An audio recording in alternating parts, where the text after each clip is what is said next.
My name is Lily, and I am a second-year student at a big university. I want to share my story with you, a story about trust, love, friendship, and learning things about people that I never expected to discover. It all started at the beginning of the semester. I had just finished my first year of university. I was feeling both excited and anxious about starting my second year.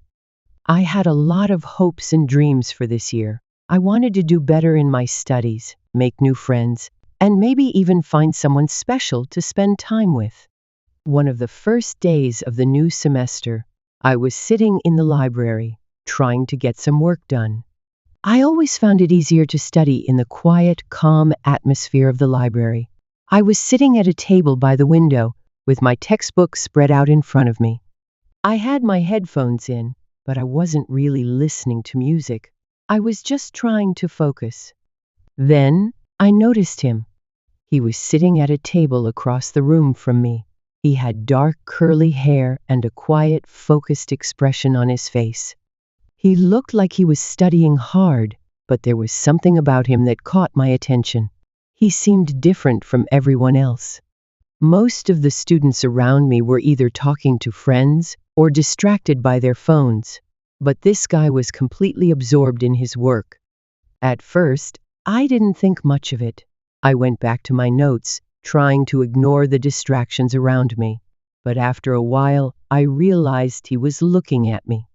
When our eyes met, he smiled briefly, and then quickly turned his attention back to his books. I wasn't sure why, but the smile made me feel a little nervous.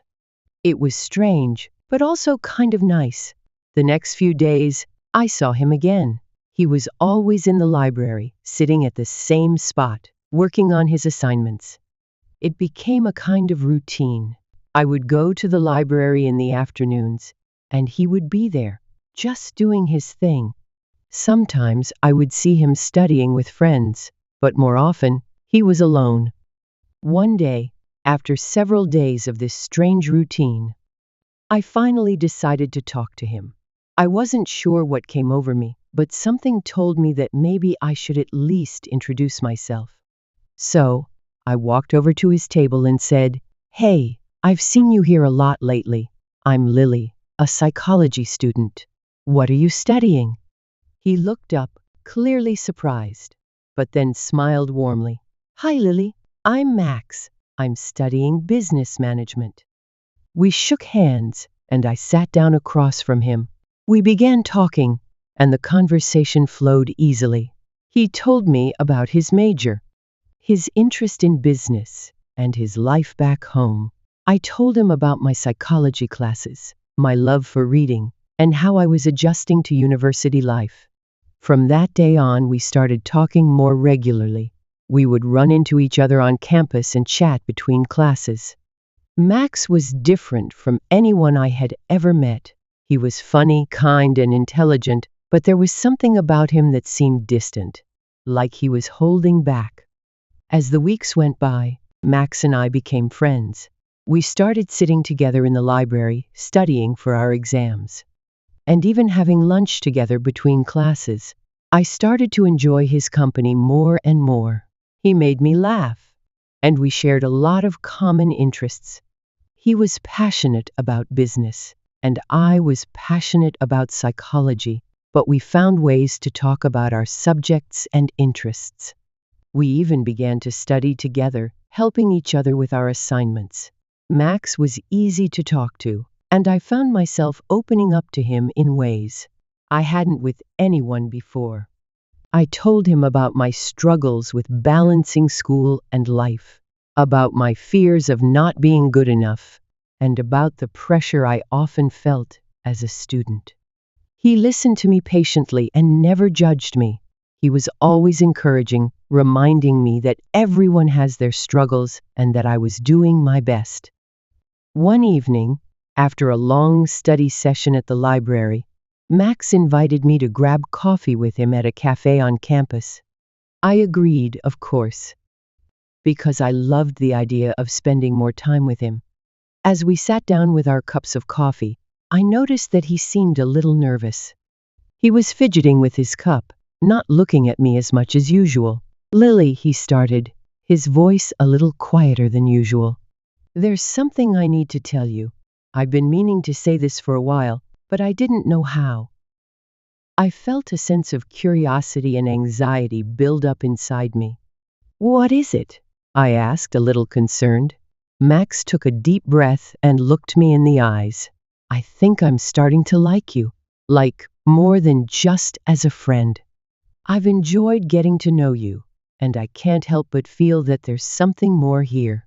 But I understand if you don't feel the same way." My heart skipped a beat. I didn't know what to say at first. I had been feeling the same way, but I wasn't sure if I was ready for a relationship. "Max, I think I like you too," I admitted, my voice soft. We both smiled, a little nervous but happy. It felt good to finally be honest about our feelings. We continued talking that night, and it felt like our friendship had shifted into something deeper. For the next few weeks, we started spending even more time together.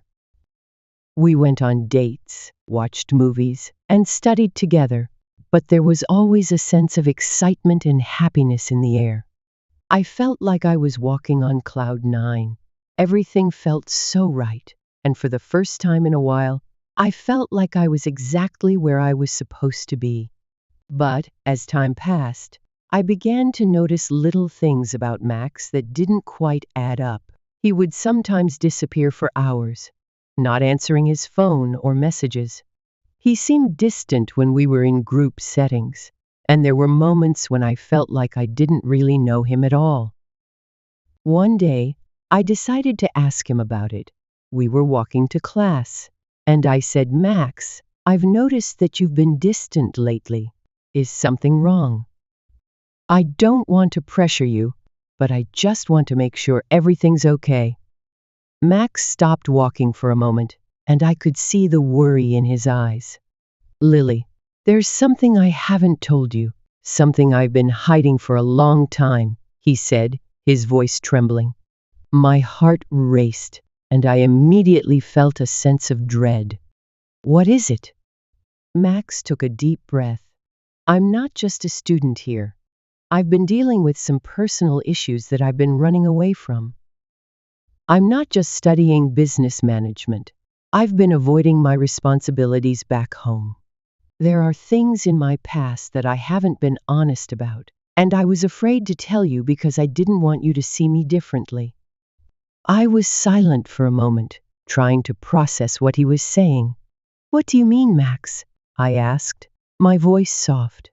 "What are you running from?" Max looked down, his expression filled with regret. "I've made mistakes, Lily, big ones. I've hurt people, and I've been running away from it all. I came here to escape, to start fresh, but I can't keep pretending anymore." I felt my heart break in that moment. Everything I thought I knew about him suddenly felt like a lie. The man I had trusted, the one I had opened up to, was hiding something so deep and painful. I didn't know what to say, so I just listened as he explained the situation. It was hard to process, but I knew I had to make a decision. I had to decide whether I could continue to trust Max, even with all the secrets he had kept from me. In the end, I realized that trust was something I couldn't take for granted. I had to take a step back and think about what was best for me. I told Max that I needed some time to figure things out, and he agreed, understanding my need for space. The days that followed were difficult. I spent a lot of time reflecting on everything that had happened. I realized that while Max was a good person at heart, the lies and the secrets had caused too much pain for me to ignore. Eventually, I decided to end things with Max. It was one of the hardest decisions I've ever made, but I knew it was the right choice for me. I needed to focus on my studies, my future, and most importantly, on myself. Though I was heartbroken, I learned a valuable lesson from the experience. Not everything in life goes as planned, and sometimes people are not what they seem. But I also learned that I am strong enough to move forward, to trust myself, and to never settle for anything less than the truth.